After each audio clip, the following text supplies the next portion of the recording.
Hey everyone, so friend कैसे हैं आप सभी। ऐसा है आप सभी अच्छे होंगे, मस्त होंगे, स्वस्थ होंगे और जोर शोर से आप सबकी पढ़ाई चल रही होगी। सो गाइस, हमने पदार्थ विज्ञान में दर्शन निरूपण टॉपिक स्टार्ट कर दिया था और अभी तक हमने दर्शन में क्या क्या पढ़ लिया है। तो हमने सारे नास्तिक दर्शन को कवर कर लिया है। आस्तिक दर्शन में हमने सांख्य, योग दर्शन और लास्ट लेक्चर में हमने वैशेषिक दर्शन को पढ़ा था। नाउ आज के इस लेक्चर में हम टॉपिक स्टार्ट करने जा रहे हैं, वो है न्याय दर्शन। अब चूंकि दर्शन टॉपिक पढ़ाए हुए मेरे को काफी समय हो गया है, तो मैं ये टॉपिक को स्टार्ट करने से पहले आपको मैं जो हमने पिछले लेक्चर्स में पढ़ा है उन सारे लेक्चर्स का थोड़ा सा मैं जनरल इंट्रोडक्शन दे देता हूँ, यानी कि शॉर्ट में आपको सारी चीजें रिवाइज करा देता हूँ। उसके बाद हम आज का हमारा जो टॉपिक जो कि क्या है न्याय दर्शन, उसे हम डिटेल में पढ़ेंगे। ठीक है, तो चलिए टाइम को ज्यादा वेस्ट न करते हुए हम टॉपिक को स्टार्ट करते हैं। तो याद करिए, जब मैं आपको दर्शन टॉपिक पढ़ाना स्टार्ट किया था वहां पर मैंने आपको ये बोला था कि अगर हम दर्शन शब्द की बात करते हैं तो ये दर्शन शब्द किससे बना हुआ है।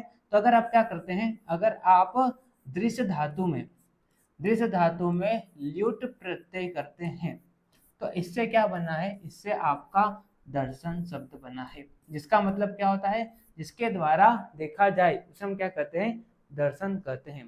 तो यहाँ पर ये जो दृश्य धातु है इसका तात्पर्य सामान्य दृष्टि से देखने से नहीं लिया गया है।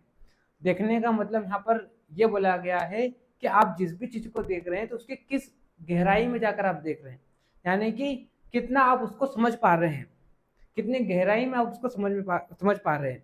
यानी कि यहाँ पर देखने का तात्पर्य किससे लिया गया है, दिव्य दृष्टि से लिया गया है। किससे लिया गया है, दिव्य दृष्टि से लिया गया है। या आप इसे ये भी बोल सकते हैं कि यहाँ पर ये जो दृश्य है इसका मतलब क्या हो जाएगा, प्रज्ञा चक्षु से देखना, है ना। देखना मतलब ये नहीं कि सामान्य दृष्टि से देखना।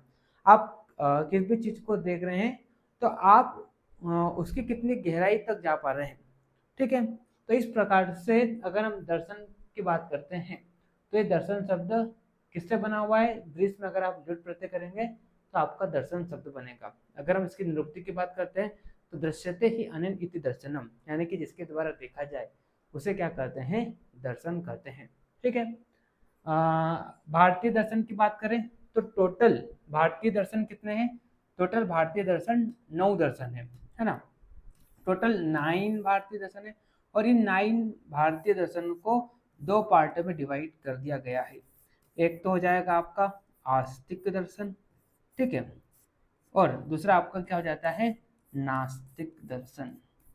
ठीक है, आस्तिक दर्शन की बात करते हैं तो आस्तिक दर्शन क्या होते हैं, आस्तिक दर्शन वे दर्शन होते हैं जो वेदों के प्रमाणों को मानते हैं। वही अगर हम नास्तिक दर्शन की बात करते हैं तो नास्तिक दर्शन वे दर्शन जो वेदों के प्रमाणों को नहीं मानते। ये बेस्ट तरीका है आस्तिक और नास्तिक इन दोनों में डिफ्रेंशिएट करने के लिए, यानी कि जो वेदों के प्रमाणों को मानता है वो है आस्तिक और जो वेदों के प्रमाणों को नहीं मानते वो है नास्तिक। ठीक है, तो जो वेदों के प्रमाणों को मानते हैं तो वे टोटल कितने दर्शन है, वे टोटल 6 दर्शन है। यानी कि टोटल आस्तिक दर्शन कितने हैं, 6 है, जिसमें से पहला दर्शन जो है वो क्या है, सांख्य दर्शन, है ना। दूसरा अगर हम बात करते हैं योग दर्शन, तीसरा अगर हम बात करें तो वैशेषिक दर्शन, ठीक है, चौथा अगर हम बात करें न्याय दर्शन, पांचवा हम बात करें तो पूर्व मीमांसा, जिसे वेदांत दर्शन भी कहा गया है ना, पूर्व मीमांसा। ठीक है, और लास्ट हो जाएगा आपको क्या, उत्तर मीमांसा, उत्तर मीमांसा। ठीक है, तो इस प्रकार से टोटल 6 आस्तिक दर्शन है जिन्हें षट दर्शन के नाम से भी जाना जाता है ना, जिन्हें षट दर्शन के नाम से भी जाना जाता है। ठीक है, और ये जो 6 आस्तिक दर्शन है इन सारे दर्शनों को 3 ग्रुप में डिवाइड किया, जिसमें से पहले ग्रुप में किसको रखा, सांख्य और योग दर्शन को रखा, दूसरे में वैशेषिक न्याय और तीसरे में पूर्व मीमांसा और उत्तर मीमांसा को रखा। ऐसा क्यों किया, ऐसा इसलिए किया क्योंकि अगर हम सांख्य और योग दर्शन की बात करते हैं तो सांख्य और योग दर्शन एक दूसरे के पूरक दर्शन है, यानी कि जो बातें सांख्य दर्शन ने कही है वही सेम बातें आपकी आपका योग दर्शन भी कर देता है। जैसे कि फॉर एग्जाम्पल सांख्य दर्शन ने टोटल कितने तत्व बताए हैं, 25 तत्व माने हैं, तो वही सेम 25 तत्व आपके योग दर्शन ने भी माने हैं, बस यहाँ पर फर्क इतना है कि आपके योग दर्शन ने एक और 26वां तत्व माना है जो कि क्या है, ईश्वर तत्व है ना। यानी कि आपका सांख्य दर्शन जो होता है वो ईश्वर को नहीं मानता है, लेकिन आपका योग दर्शन जो होता है वो ईश्वर तत्व को मानता है। इसलिए योग दर्शन को हम शेश्वर सांख्य भी बोल देते हैं और सांख्य दर्शन को हम निरीश्वर सांख्य बोलते हैं। यानी कि जो ईश्वर तत्व को नहीं मानता है वो आपका कौन सा दर्शन है, सांख्य दर्शन, और जो ईश्वर तत्व को मानता है वो आपका कौन सा दर्शन है, योग दर्शन है। ठीक है, तो इस प्रकार से जो बातें सांख्य दर्शन ने कही, यानी कि जो तत्व सांख्य दर्शन ने माने वही सेम तत्व योग दर्शन ने माने हैं, इसलिए इन दोनों को हम क्या बोल देते हैं, पूरक दर्शन बोल देते हैं। ठीक है, यानी कि इन दोनों के सिद्धांतों में क्या है, समानताएं हैं। ठीक है, इसलिए इनको हमने एक ग्रुप में रखा। दूसरे ग्रुप में हमने वैशेषिक और न्याय दर्शन को रखा। क्यों? क्योंकि वैशेषिक और न्याय दर्शन ये दोनों भी एक दूसरे के पूरक दर्शन है, यानी कि इनके सिद्धांतों में भी क्या है, समानताएं हैं। इसको आप समझने की कोशिश कीजिए। जैसे कि वैशेषिक और न्याय दर्शन, इन दोनों दर्शन की बात करें तो ये दोनों दर्शन जो होते हैं किसको मानते हैं, असत कार्यवाद को मानते हैं। इसके अलावा एक और उदाहरण को देखिए यहाँ पर, अगर हम वैशेषिक दर्शन की बात करते हैं तो वैशेषिक दर्शन जो होता है वो तत्व मीमांसा की बात करता है ना। यानी कि वैशेषिक दर्शन ये बोलता है कि अगर आपको क्या हो जाता है, सठ पदार्थ का शत ज्ञान हो जाता है, सम्यक प्रकार से ज्ञान हो जाता है, तो आपको क्या हो जाता है, मोक्ष की प्राप्ति हो जाती है। और वो सठ पदार्थ कौन कौन से है, द्रव्य गुण कर्म सामान्य विशेष समवाय। ठीक है, वही अगर हम न्याय दर्शन की बात करते हैं तो न्याय दर्शन जो होता है ये किसकी बात करता है, ये ज्ञान मीमांसा की बात करता है।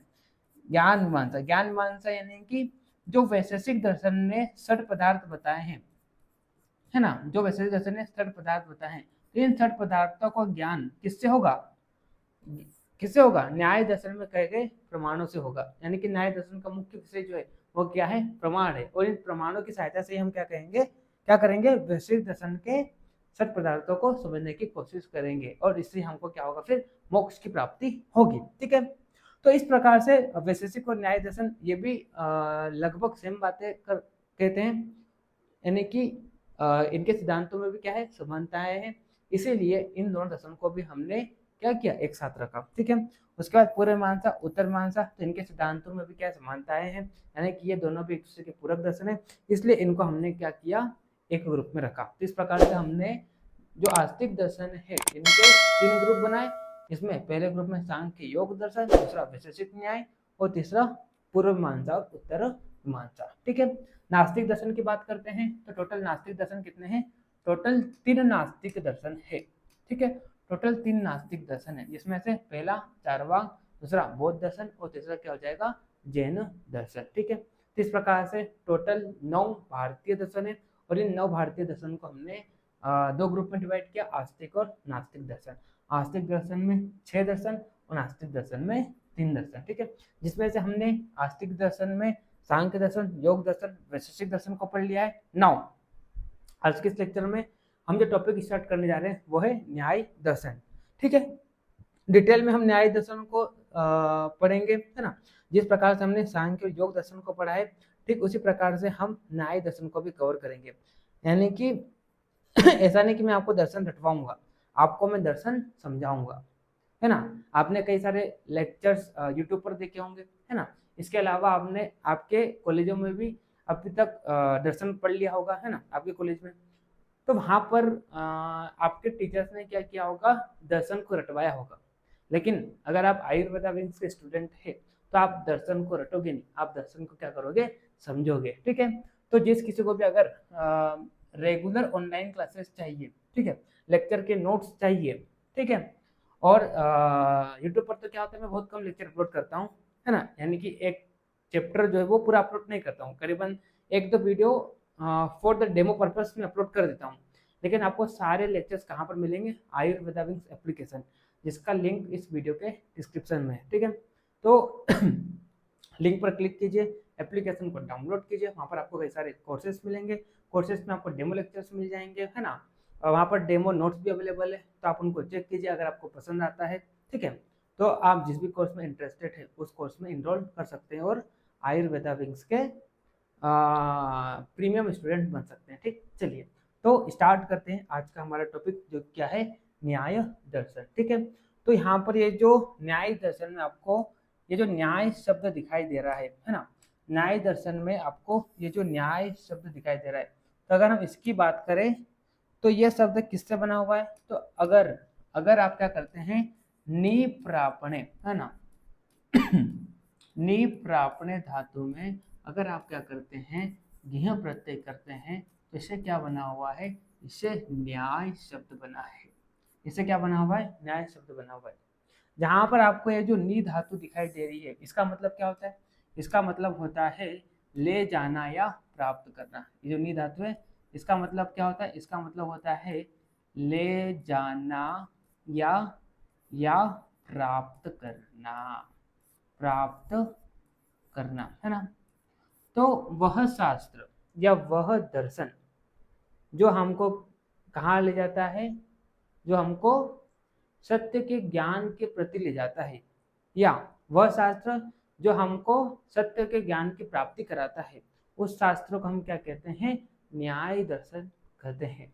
ठीक है, तो नि प्रापण धातु में अगर आप क्या करेंगे, घी प्रत्यय करेंगे, तो इससे आपका क्या शब्द बनेगा, न्याय शब्द बनेगा। ठीक है, ये जो न्याय दर्शन है, इसको न्याय विधि भी कहा गया है ना, इसको क्या कहा गया है, न्याय विधि भी कहा गया है।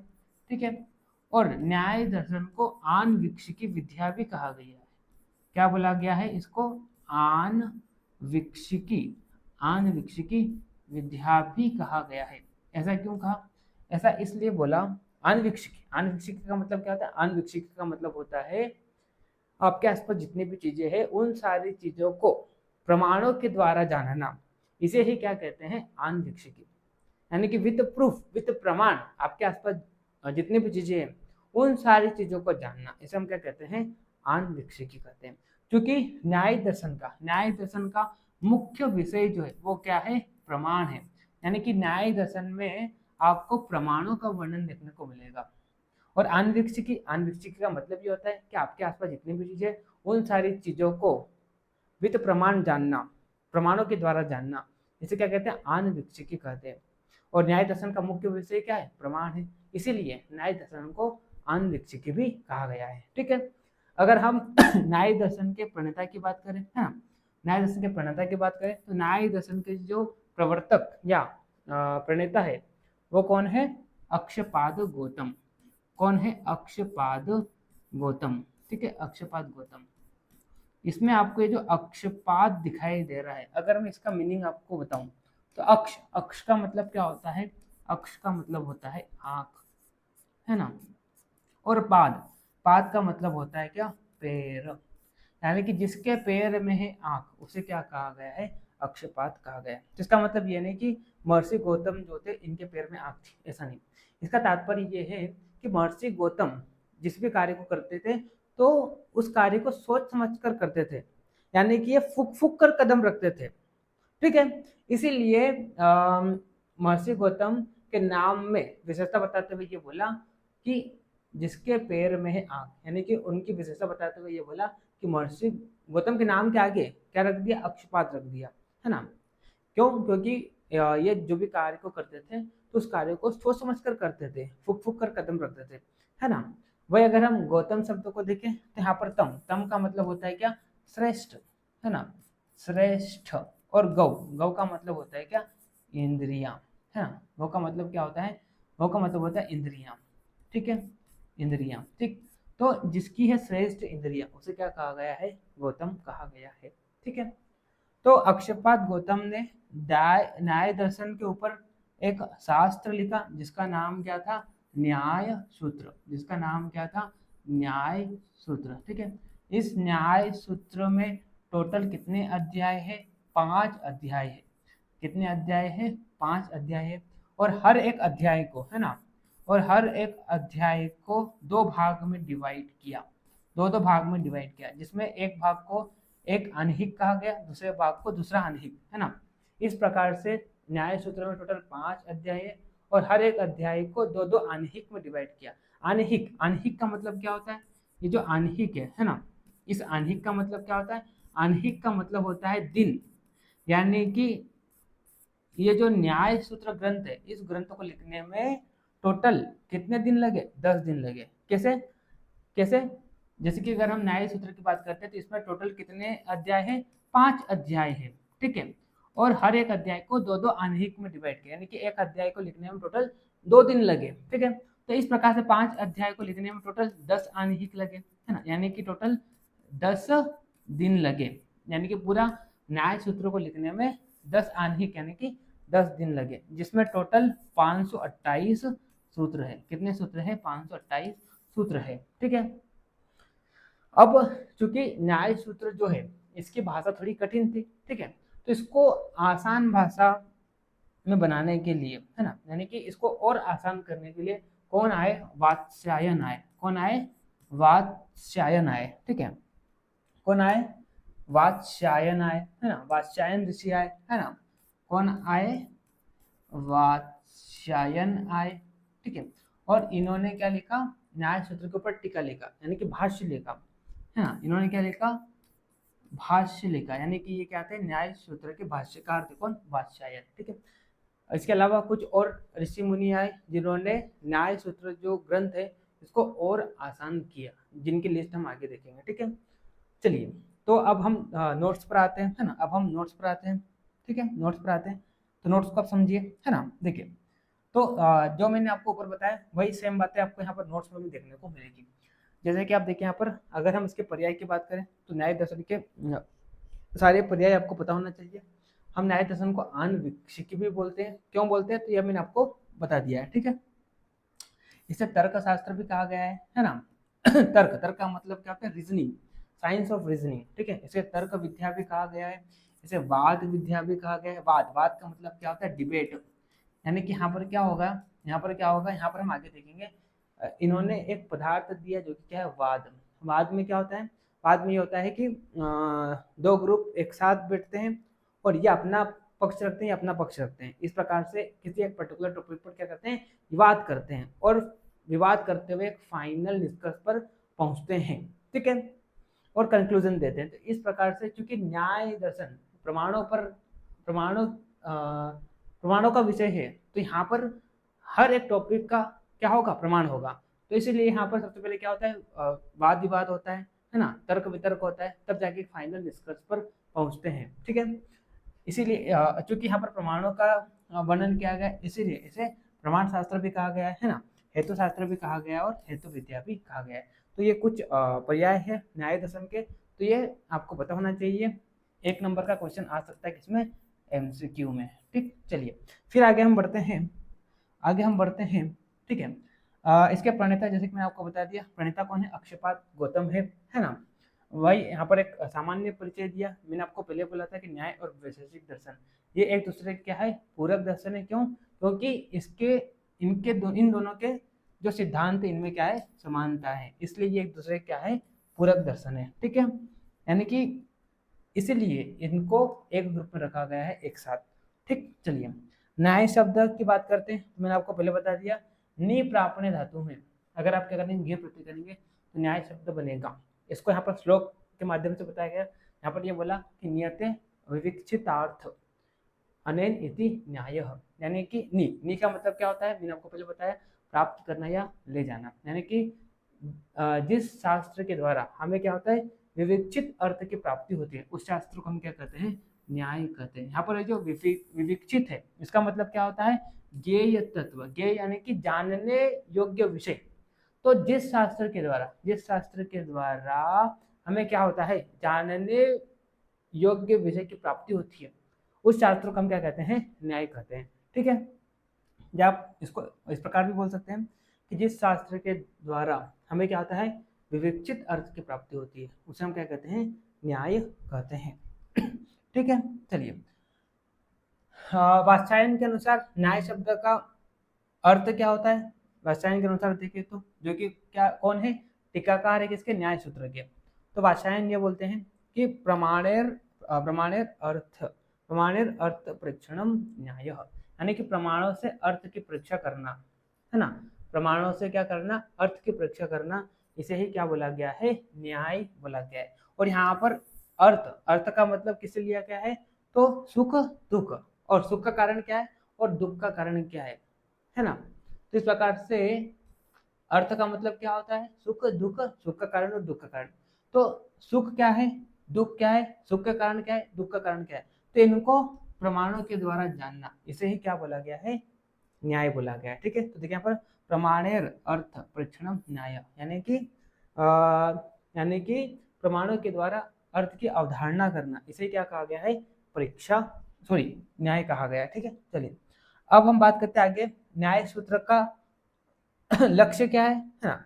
अगर हम न्याय न्याय दर्शन की बात करते हैं, है ना, न्याय दर्शन की अगर हम बात करें तो न्याय दर्शन का जो मेन एम है वो क्या है, मोक्ष की प्राप्ति, है ना, यानी कि दुख से निवृत्ति करना। ठीक है, अगर आप दुख से निवृत्त हो जाएंगे तो अल्टीमेट आपको क्या हो जाएगा, मोक्ष की प्राप्ति हो जाएगी। देखिए ऐसा बोला गया है कि सर्वम दुखम, ऐसा बोला गया है, ऐसा बोला गया, इसको आप समझने की कोशिश कीजिए, दुख निवृत्त, दुख निवृत्त को मोक्ष प्राप्ति, ऐसा क्यों बोलते हैं, तो ऐसा बोला गया है कि सर्वम दुखम, यानी कि सब कुछ क्या है, सब कुछ क्या है, सर्वम दुखम, दुखम। ठीक है, यानी कि सब कुछ, है ना, सब कुछ क्या है, दुख है, दुख ही दुख है, यानी कि जन्म होना भी एक प्रकार से क्या है, ये दुख है। आपका जन्म क्यों हो रहा है, कहीं ना कहीं आपने पिछले जन्म में अच्छे कर्म नहीं किए, इसलिए आपको वापस कर्म के फल को भोगने के लिए जन्म लेना पड़ रहा है। तो इस प्रकार से जन्म भी क्या है, एक प्रकार से दुख है। ठीक है, तो अगर आपको ये जन्म और मरण, इसके चक्रव्यूह से आपको क्या होना है, मुक्त होना है ना, यानी कि अगर आपको मोक्ष की प्राप्ति चाहिए तो आपको क्या करना होगा, अच्छे कर्म करना होगा। अगर आप अच्छे कर्म करेंगे तो आप क्या हो जाएंगे, जन्म और मरण जो कि एक प्रकार से दुखी है, ठीक है, तो इससे क्या हो जाएंगे, मुक्त हो जाएंगे।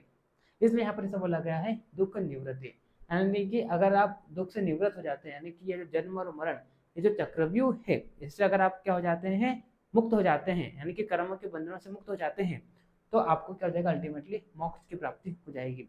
और न्याय दर्शन ये बोलता है, न्याय दर्शन ये बोलता है कि आपको मोक्ष की प्राप्ति कैसे मिलेगी, है ना। तो न्याय दर्शन ये बोलता है, न्याय दर्शन ये बोलता है कि आपके अंदर जितना भी क्या है, मिथ्या ज्ञान है ना, आपके अंदर जितना भी क्या है, मिथ्या ज्ञान, मिथ्या ज्ञान का मतलब क्या होता है, मिथ्या ज्ञान का मतलब होता है गलत ज्ञान, असत्य ज्ञान। ठीक है, तो आपके अंदर जो भी मिथ्या ज्ञान है, अगर ये मिथ्या ज्ञान क्या हो जाता है, दूर हो जाता है, यानी कि इस मिथ्या ज्ञान का नाश हो जाता है, इस मिथ्या ज्ञान का अगर क्या होता है, नाश हो जाता है, तो इस मिथ्या ज्ञान के नाश हो जाने से क्या होगा, आपके अंदर जो दोष है उसका भी क्या हो जाएगा, नाश हो जाएगा। और यहाँ पर दोष का मतलब क्या होता है, दोष का मतलब होता है राग द्वेष, है ना, राग द्वेष और मोह, इन तीनों को न्याय दर्शन ने क्या बोला है, दोष बोला है। ठीक है, तो ऐसा बोला गया है कि अगर आपके अंदर जो मिथ्या ज्ञान है इसका नाश हो जाता है,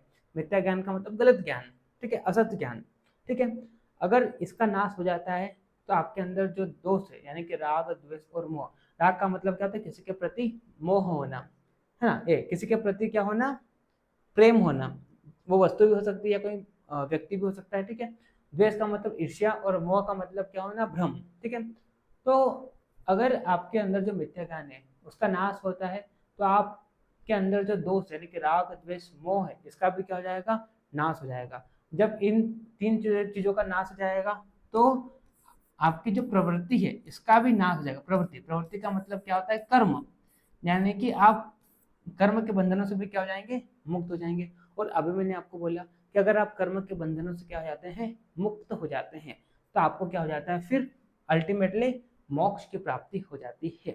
तो न्याय दर्शन ये बोलता है कि अगर आपको आपके अंदर जो मिथ्या ज्ञान है इनको दूर करना है तो आपको क्या होना चाहिए, आपको क्या होना चाहिए, आपको क्या होना चाहिए, आपको 16 पदार्थों का, यानी कि न्याय दर्शन आगे 16 पदार्थ बताएगा, तो इन 16 पदार्थों का क्या होना चाहिए, सम्यक प्रकार से ज्ञान होना चाहिए। क्या होना चाहिए, सम्यक प्रकार से ज्ञान होना चाहिए, यानी कि इन 16 पदार्थों का आपको सत्य ज्ञान होना चाहिए। ठीक है, अगर इन 16 पदार्थों का आपको सम्यक प्रकार से ज्ञान हो जाता है तो आपको क्या हो जाएगा, फिर निःश्रेयस की प्राप्ति हो जाएगी। निःश्रेयस का मतलब क्या होता है, मोक्ष की प्राप्ति हो जाएगी। ठीक है, तो अगर आप आगे यहाँ पर बताएंगे 16 पदार्थ कौन कौन से है ना, और न्याय दर्शन जब आप लेकर बैठेंगे तो इसका प्रथम सूत्र में ही इन 16 पदार्थों के बारे में बता दिया और ऐसा बोला कि अगर अगर आपको इन 16 पदार्थों का सम्यक प्रकार से ज्ञान हो जाता है, सत ज्ञान हो जाता है, तो आपको क्या हो जाता है, निह श्रेयस अपवर्ग यानी कि आपको मोक्ष की प्राप्ति हो जाती है। ठीक है। और न्याय दर्शन जो पूरा है ना, वो इन 16 पदार्थों पर ही आधारित है। यानी कि इसका प्रथम सूत्र ही ये बोलता है, इन्होंने क्या किया, प्रथम सूत्र में 16 पदार्थों के नाम लिख दिए और ऐसा बोला कि अगर इन 16 पदार्थों का अगर आपको क्या हो जाता है, सम्यक प्रकार से ज्ञान हो जाता है, तो आपको क्या हो जाएगा, मोक्ष की प्राप्ति हो जाएगी। और पूरे दर्शन में इन 16 पदार्थों का ही विवरण देखने को मिलेगा, विस्तृत समझाया गया है पूरे न्याय दर्शन में 16 पदार्थों का ही, और बताया है कि किस प्रकार से मोक्ष की प्राप्ति होगी। तो आपको डिटेल में तो नहीं जाना है ना, आपको डिटेल में मैं नहीं पढ़ाऊंगा कि इस पदार्थ का मतलब क्या होता है, इस पदार्थ का मतलब क्या होता है, इस पदार्थ का मतलब क्या होता है। आपको बस यहाँ पर ये जो 16 पदार्थ बताए गए हैं, जो मैं आपको आगे लेक्चर बताऊंगा, तो इनके पदार्थों के आपको नाम याद कर लेना है ना, क्योंकि आप जब एनसीईआरटी का सिलेबस उठाकर देखेंगे तो वहां पर आप न्याय दर्शन का टॉपिक देखेंगे, है ना, थोड़ा नीचे स्क्रॉल करना तो आपको दिखेगा दर्शन वाले टॉपिक में, तो वहां पर यह बोला गया है कि न्याय दर्शन में आपको क्या पढ़ना है, ये जो 16 पदार्थ है इनका आपको नाम पता होना चाहिए, 12 प्रमेय जो इनके आपको नाम पता होना चाहिए बस। ठीक है। साथ में यहाँ पर असत कार्यवाद की बात करता है न्याय दर्शन, है ना, पीटर पार्क की बात करता है न्याय दर्शन, तो इसके बारे में पता होना चाहिए बस। ठीक है। तो हम डिटेल में नहीं जाएंगे, है ना, जब हमारा पूरा सिलेबस हो जाएगा तब मैं आपको इन 16 पदार्थों का डिटेल में मीनिंग बताऊंगा। इन 16 पदार्थों की बात ही नहीं, हम पूरे दर्शन की बात करेंगे कि किस प्रकार से इन 16 पदार्थों से मोक्ष की प्राप्ति होती है। लेकिन अभी आप ज्यादा दिमाग मत लगाना, अभी आपको क्या करना है, इन 16 पदार्थों को याद कर लेना बस, इनके नामों को, इनके मीनिंग में आपको नहीं जाना है। ठीक है, एक प्रकार से आप इनको रट लेना। ठीक है, चलिए, जहाँ पर जितना पढ़ाना होता है उतना ही मैं पढ़ाता हूँ, ज़्यादा डिटेल में नहीं जाता हूँ। अगर मैं आपको पढ़ाऊंगा भी तो आपको ये सारी चीज़ें समझ में नहीं आएगी। ठीक है, तो देखिए, क्योंकि दर्शन पढ़ने के लिए दार्शनिक बुद्धि की रिक्वायरमेंट होती है।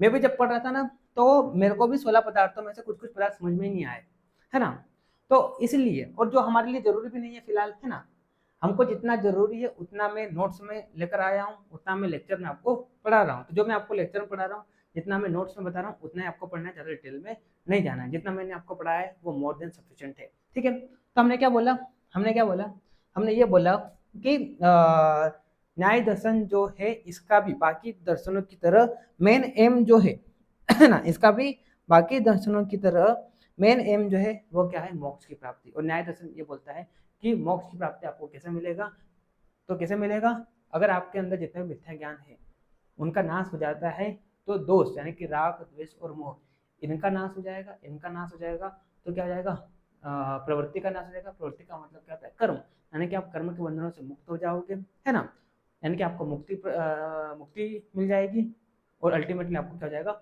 मोक्ष की प्राप्ति हो जाएगी। तो मिथ्या ज्ञान, है ना, मिथ्या ज्ञान कैसे दूर होंगे, तो न्याय दर्शन के प्रथम सूत्र में ही 16 पदार्थों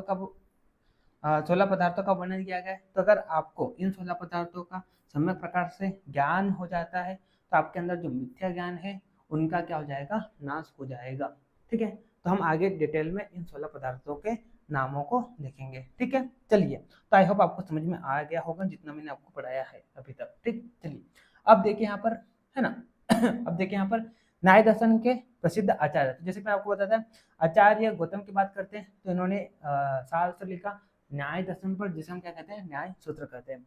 न्याय सूत्र में टोटल 5 अध्याय है, जैसे कि मैंने आपको बताया, है ना। न्याय दर्शन टोटल कितने अध्याय है, 5 अध्याय है ना, 5 अध्याय है। हर अध्याय को 2-2 आन्हिक, एक आन्हिक का मतलब क्या होता है, एक दिन। ठीक है, तो हर अध्याय को 2-2 आन्हिक में डिवाइड कर दिया, टोटल 5 अध्याय है। इस प्रकार से टोटल 10 आन्हिक हो जाएंगे, यानी कि ये जो न्याय सूत्र है, इस शास्त्र को लिखने में टोटल 10 दिन लगे, जिसमें 84 प्रकरण है, 528 सूत्र है और 1966 पद है, और अक्षर कितने हैं यहाँ पर, टोटल 8385 अक्षर है। ठीक है, फिर आचार्य वात्स्यायन आए, इन्होंने इसकी शैली को और ज्यादा आसान किया और इसका टीका लिखा, है ना, जिसे हम क्या कहते हैं, भाष्य बोलते हैं। यानी कि वात्स्यायन जो थे वो कहते हैं भाष्यकार, यानी कि टीकाकार थे किसके, न्याय सूत्र के। फिर उसके बाद गंगेश उपाध्याय, है ना, वो आए जिन्होंने तत्व चिंतामणि नामक ग्रंथ लिखा, है ना, न्याय दर्शन को लेकर। फिर उद्योतकर की बात करते हैं, इन्होंने न्यायवर्तिका लिखी। फिर जयंत भट्ट की बात करते हैं, इन्होंने न्याय मंजरी लिखा, है ना। याद कर लीजिए, एमसीक्यू पॉइंट ऑफ व्यू से इंपॉर्टेंट है, ठीक है। केशव मिश्रा है, इन्होंने तर्क भाषा लिखा, ठीक है। तो ये कुछ मेन आचार्य है किसके, न्याय दर्शन के, ठीक। चलिए फिर आगे हम बढ़ते हैं। अब देखो, जैसे कि मैंने आपको बोला ना कि अगर आपको ये जो यहाँ पर 16 पदार्थ बताए गए हैं, है ना, इनका अगर आपको क्या हो जाता है, सम्यक प्रकार से ज्ञान हो जाता है, तो आपको क्या हो जाएगा, मोक्ष की प्राप्ति हो जाएगी। यही आपका क्या है, न्याय दर्शन है। न्याय दर्शन प्रथम सूत्र में ही अपने पूरे दर्शन को समझा देता है, और ये बोलता है कि अगर आपको ये जो यहाँ पर 16 पदार्थ बताए गए, इन 16 पदार्थ का सम्यक प्रकार से ज्ञान हो जाता है, तो क्या हो जाएगा, आपको मोक्ष की प्राप्ति हो जाएगी। और यही न्याय दर्शन का पहला सिद्धांत है, ठीक है। अब देखिए यहाँ पर क्या बोलेंगे, यहाँ पर 16 पदार्थ, यानी कि 16 सत पदार्थ, सत यानी कि जो विद्यमान है, इनका अगर आपको क्या होता है, सम्यक प्रकार से ज्ञान हो जाता है, तो आपको क्या हो जाएगा, मोक्ष की प्राप्ति हो जाएगी, आपको नियत श्रेयस की प्राप्ति हो जाएगी। जिसमें से पहला पदार्थ क्या है, प्रमाण, दूसरा पदार्थ क्या है, प्रमेय, तीसरा संशय, चौथा प्रयोजन, पांचवा दृष्टांत, छठा सिद्धांत, अवयव सातवां, है ना, आठवां तर्क, नौवां निर्णय, 10वां वाद, 11वां जल्प, 12वां वितंडा, 13वां हेत्वाभास, 14वां छल, 15वां जाति, और 16वां क्या है, निग्रह स्थान। तो इस प्रकार से ये जो 16 पदार्थ बताए, इन 16 पदार्थ का अगर आपको समय प्रकार से ज्ञान हो जाता है, तो आपको मोक्ष की प्राप्ति हो जाती है। अब आप बोलोगे कि सर इनका मतलब क्या होता है, तो ये भी हमको समझा दीजिए। तो अगर आपको समझाऊंगा भी तो आपको समझ में नहीं आएगा, है ना, और आपके लिए जरूरी भी नहीं है। आपके सिलेबस में सिर्फ इतना है कि आपको इनको इन्यूमरेट करना है, यानी कि टोटल 16 पदार्थ कितने हैं और कौन कौन से, इनके नाम आपको पता होना चाहिए। डिटेल में आपको नहीं जाना है, ठीक है। और ये जो टॉपिक है ये डीके में है, आप देखेंगे ना सिलेबस, तो डिजायरेबल टू नो का टॉपिक है, जहाँ से बहुत कम चांसेस है कि ये क्वेश्चन पूछेगा, लेकिन फिर भी हमको तो पूरा पढ़ना है क्योंकि सिलेबस में है, तो ठीक है। तो इस प्रकार से आपको इनके नाम पता होना चाहिए, इनके मीनिंग में आप मत जाइए, है ना। जब हमारा पूरा सिलेबस हो जाएगा तब मैं आपको जितने भी सारे दर्शन है, सारे दर्शन को डिटेल में पढ़ाऊंगा, है ना। भले ही हमारे सिलेबस में नहीं, लेकिन फिर भी मैं हर एक दर्शन के लगभग 10-10, 20-20 वीडियोस लाऊंगा और आपको बताऊंगा कि किस प्रकार से इन पदार्थों से मोक्ष की प्राप्ति होती है। इससे एक और ये फायदा होगा कि जब मैं आपको वैशेषिक दर्शन डिटेल में बताऊंगा, तो द्रव्य, गुण, कर्म, सामान्य, विशेष, समवाय, यानी कि जो 6 पदार्थ है, इसके अलावा आत्मा क्या होती है, मन, ये जो पदार्थ है सारे, है ना, इनका आपको अच्छी तरह से ज्ञान हो जाएगा, है ना, जो कि आपको आगे आयुर्वेद में काफी ज्यादा यूजफुल होगा, ठीक है। तो अभी तो आपको जो सिलेबस में वो कर लो, बाकी इन पदार्थों से कैसे मोक्ष की प्राप्ति होती है तो वो हम डिटेल में इन फ्यूचर कभी टाइम मिलेगा तो कवर करेंगे, ठीक है। देखिए, तो ये 16 पदार्थ है, इनका अगर आपको समय प्रकार से ज्ञान होता है तो आपको मोक्ष की प्राप्ति हो जाती है। जिसमें से न्याय दर्शन ये बोलता है कि इन 16 पदार्थों में से जो मुख्य तत्व है, मुख्य पदार्थ जो वो क्या है, प्रमेय है। और टोटल 12 प्रमेय बताए। 12 प्रमेय में किन किन को लिया, 12 प्रमेय में किन किन को लिया, तो आप देखें यहाँ पर नाम याद कर लीजिए। पहला आत्मा, है ना, दूसरा शरीर, तीसरा इंद्रिय, चौथवा अर्थ, पांचवा बुद्धि, छठा मन, सातवां प्रवृत्ति, आठवां दोष, नौवां प्रत्यभाव, 10वां फल, 11वां दुख और 12वां अपर। इस प्रकार से ये जो 12 प्रमेय है, यही प्रमेय, ये जो 12 प्रमेय है, ये मोस्ट इंपोर्टेंट पदार्थ है, क्योंकि इन्हीं प्रमेय से आपको क्या होगा, मोक्ष की प्राप्ति होगा, है ना। यानी कि न्याय दर्शन जो बोलते हैं ना कि अगर आपको 16 पदार्थों का समय प्रकार से ज्ञान हो जाता है तो आपको मोक्ष की प्राप्ति हो जाती है। जिसमें से मेन जो तत्व है, यानी कि अल्टीमेटली अगर हम देखेंगे तो मोक्ष की प्राप्ति का जो एकमात्र साधन वो क्या है, इन 16 पदार्थों में से ये प्रमेय है। तो अब आप बोलोगे कि सर फिर बाकी जो 15 है इनको यहाँ पर क्यों बताया, तो बाकी जो 15 चीजें हैं ये सब क्या है, ये सब साधन है, यानी कि इन प्रमेय को जानने का साधन है। बाकी ये जो 15 है, न्याय दर्शन ये बोलता है कि बाकी ये जो 15 है ये सारे क्या है, साधन है इन प्रमेय को जानने का, है ना। लेकिन अल्टीमेटली प्रमेय ही आपको क्या कराएगा, मोक्ष की प्राप्ति कराएगा। बाकी ये जो संशय आदि ये जो बताए गए हैं बाकी के जो 15 है, तो इनके द्वारा आप इन प्रमेय को जानोगे, है ना। और इनके द्वारा जब जानोगे किनको, प्रमेय को, तो अल्टीमेटली आपको मोक्ष की प्राप्ति हो जाएगी। इसलिए इनडायरेक्टली इन्होंने पहले ये बोल दिया कि 16 पदार्थों से आपको क्या होता है, मोक्ष की प्राप्ति होती है, जिसमें से मेन पदार्थ जो क्या है, प्रमेय है। देखिए अल्टीमेटली तो आपको मोक्ष कौन दिलाएगा, प्रमेय। बाकी सब इसके साधन बनेंगे इन प्रमेय को जानने के। टोटल 12 प्रमेय है, तो इन 12 प्रमेय को जानने के बाकी ये सब साधन बनेंगे। और जब आपको इन प्रमेय का सम्यक प्रकार से ज्ञान हो जाएगा इनकी सहायता से, तो आपको फिर मोक्ष की प्राप्ति हो जाएगी। ऐसा कौन बोलता है, आपका न्याय दर्शन बोलता है। ठीक, चलिए फिर आगे हम बढ़ते हैं। अब देखो प्रमाण, पहला पदार्थ है जो कि प्रमाण। तो न्याय दर्शन ये बोलता है कि टोटल 4 प्रमाण है, प्रत्यक्ष प्रमाण, अनुमान प्रमाण, उपमान प्रमाण, शब्द प्रमाण, जिनसे हम 12 प्रमेयों को जानेंगे, जिनसे हम क्या करेंगे, 12 प्रमेयों को जानेंगे, है ना। अब आप बोलेंगे सर ये प्रत्यक्ष प्रमाण क्या होता है, अनुमान उपमान क्या होता है, शब्द क्या होता है, तो इनके अलग पूरे चैप्टर ही है। पदार्थ विज्ञान का पेपर 2 अगर आप देखेंगे तो यही मेन टॉपिक्स वहाँ के, तो डिटेल में हम वहीं पर पढ़ेंगे प्रत्यक्ष क्या होता है, अनुमान क्या होता है, उपमान क्या होता है, शब्द। तो न्याय दर्शन इन 4 प्रमाणों को मानता है ना। और इन 4 प्रमाणों से हम प्रमेय को समझते हैं, साथ में ये संशय प्रयोजन आदि जो पदार्थ है इनसे भी समझने की कोशिश करते हैं। जब हमको प्रमेय का पूरा ज्ञान हो जाता है तो अल्टीमेटली हमको फिर मोक्ष की प्राप्ति हो जाती है। ठीक है, इसके अलावा यहाँ पर देखिए ये 12 प्रमेय याद कर लो इनके नाम, है ना। अब यहाँ पर सिद्धांत की बात करते हैं यहाँ पर, तो 4 सिद्धांत पढ़ के आ चुके हैं हम, सर्वतंत्र, प्रतितंत्र, अधिकरण और अवयवगम। ठीक है, और उसके बाद यहाँ पर हेत्वाभास का वर्णन, तो जो हेत्वाभास में 5 हेत्वाभास बताए गए, ठीक है, तो इनको हम डिटेल में, हेत्वाभास का भी टॉपिक आगे आ जाएगा, ये छल का भी टॉपिक आगे आ जाएगा। ठीक है, चलिए, तो बस आपको इतना पता होना चाहिए कि 16 पदार्थों का सम्यक प्रकार से ज्ञान होने से मोक्ष की प्राप्ति होती है। वो 16 पदार्थों के नाम याद कर लो आप, ठीक है, और 12 प्रमेय जो बताए इनके नाम याद कर लो। ठीक है, चलिए फिर हम आगे बात करते हैं। इसके अलावा आगे यहाँ पर पीटरपाक आपको दिखाई दे रहा है। देखिए मैंने आपको वैशेषिक दर्शन में भी एक बात पढ़ाया था, जो क्या था, एक सिद्धांत पढ़ाया था जो क्या था, पिलुपाक। तो देखिए क्या होता है, अगर हम न्याय और वैशेषिक दर्शन की बात करते हैं, है ना, अगर हम न्याय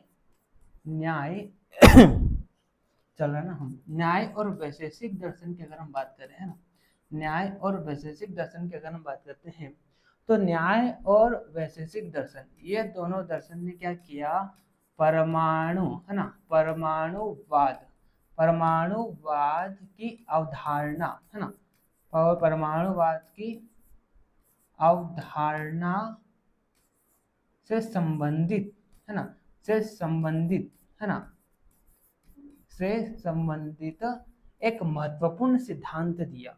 किन्होंने, न्याय और वैशेषिक दर्शन ने क्या किया, परमाणुवाद की अवधारणा से संबंधित क्या दिया, एक महत्वपूर्ण सिद्धांत दिया। और वो सिद्धांत ये बोलता है ना, ये सिद्धांत ये बोलता है, ये सिद्धांत क्या बोलता है, वो सिद्धांत ये बोलता है कि जितने भी पार्थिव द्रव्य है, जितने भी क्या है, पार्थिव द्रव्य, इन पार्थिव द्रव्य का अगर आप क्या करते हैं, अग्नि से संयोग करते हैं, है ना, अग्नि से संयोग करते हैं, या आप इसको ऐसा बोल दो कि अगर आप इनका क्या करते हैं, पाक करते हैं, अग्नि से संयोग यानी कि पाक करना, ठीक है, तो क्या हो जाएगा, ये जितने भी पार्थिव द्रव्य हैं इनके रंग, या ऐसा बोल दो, रंग, रूप, रस, गंध, है ना, आदि गुणों में क्या हो जाएगा, परिवर्तन हो जाएगा।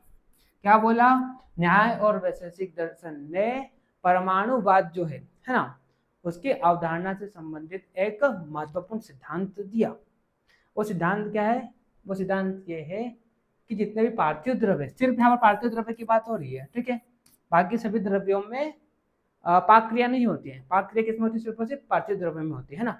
तो अगर आप पार्थिव द्रव्यों का अग्नि से क्या करते हैं, संयोग करते हैं, यानी कि पार्थिव द्रव्यों का पाक करते हैं, तो इन पार्थिव द्रव्यों के रूप, रस, गंध आदि गुणों में क्या होता है, परिवर्तन हो जाता है।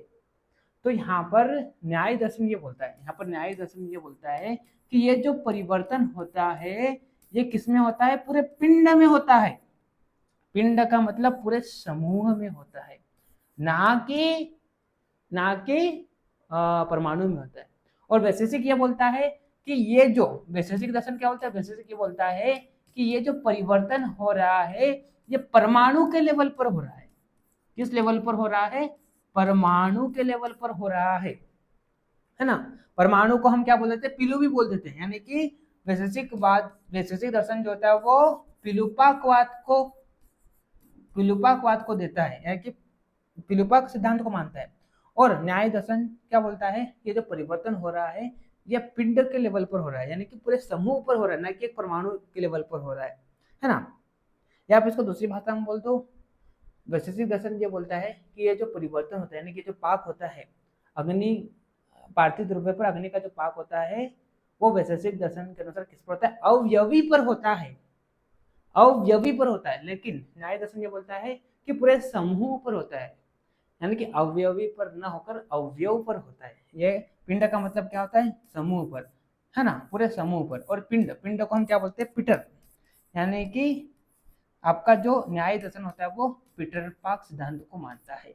तो क्या बोला मैंने ये बोला कि वैशेषिक और न्याय दर्शन इन दोनों ने ये बोला कि पार्थिव द्रव्य पर अगर अग्नि का संयोग होता है तो इसके रूप रस गंध आदि में क्या होता है, परिवर्तन आ जाता है।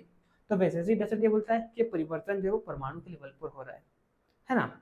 लेकिन न्याय दर्शन ये बोलता है कि नहीं, ये परमाणु पर के लेवल पर नहीं हो रहा है, ये पूरे पिंड पर हो रहा है, पूरे समूह पर हो रहा है। और पिंड का मतलब भी क्या होता है, पिठर, यानी कि यहाँ पर जो पाक क्रिया है वो किस पर हो रही है, पिंड पर हो रही है। पिंड का मतलब क्या होता है, पिठर।